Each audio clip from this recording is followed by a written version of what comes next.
Introduction to HTML Marquee. Marquee is a scrolling piece of text or image that moves across the screen horizontally or vertically, used in web design to create news ticker effects or slide-in text. The basics of HTML Marquee. HTML Marquee tag is Marquee, which needs to be closed with Marquee.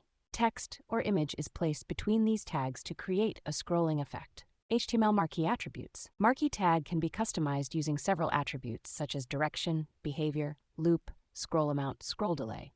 Example, less marquee direction equals right, scroll amount, scroll delay. This is a scrolling text marquee. Tips and tricks for using HTML Marquee. Use Marquee sparingly and for specific purposes to avoid distraction. Choose a suitable speed for the marquee, not too fast or too slow. Consider accessibility for people who may have difficulty reading scrolling text. Common error-prone cases and how to avoid them.